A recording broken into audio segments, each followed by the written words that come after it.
Hey team, we're going to take you through part 2 of our scapular mobility exercise. I want to show you probably 2 things in this video. We might start part 2 soon, but I want to show you one thing before we go there is that this double ball we have here. So as you can see what Rachel's holding, we have 2 tennis balls taped together.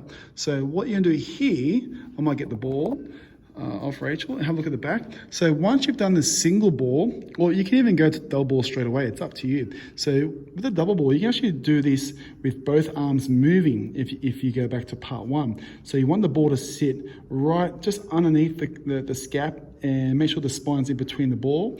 And with both arms, should be lying on the floor, taking those arms back and forth. Okay, so you can start here, and then as you work through each section of your upper back, you want to make some changes. So if you're here to start with, and pain square to 10 is like a 5 or maybe a 4, then I'll get you to move down, so the ball keeps moving up each vertebrae until you get to the top here. So let's have a quick demo of how that will look with a double ball. So remember in part 1, we showed you the single ball using one arm. Now we're going to take you through the double ball. All right, so feet up, knees up. We're going to try and keep your back flat. All right, so press your lower back into the floor, and now you're using both arms, taking them through. So you want to take your arms down beside you, off your hip, and then taking through and reaching behind you towards the floor, and try and get those arms as close as you can towards your ears if you can while you do this. So remember, you're working through each section. So as you find a pain scores below 5, you can shuffle down, work on another spot, and preferably you're looking for a pain score between 8 and 10 to work on until you feel that change, that score dropping at least half. So if you find an 8, hang there till you move down to a 4. Sounds good? All right, now that's what you can do. Now let's move into part 2 of the scapular mobility. So you're going to get the single ball again.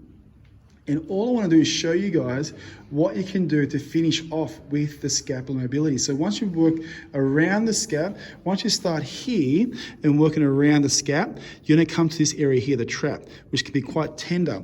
Now let's take you through that. So you're going to place the ball in the trap area.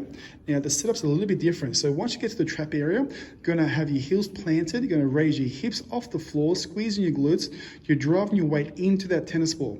And with the arm, you're going to do the same movement. You're going to have the pinky across the hip and taking it through towards your ear and try and reach for the floor.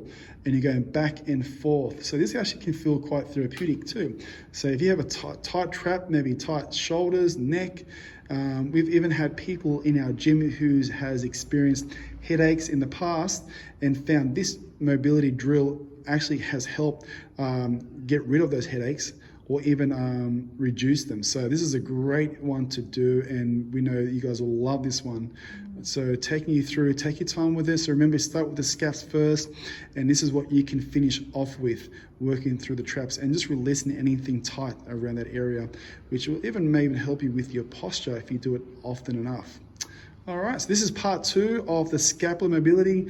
Give it a go and let us know how you go. And we love to hear anything that's you benefit from this, any changes that's happened. All right, enjoy your training and make sure you do your mobility and your warm-ups. Catch you later.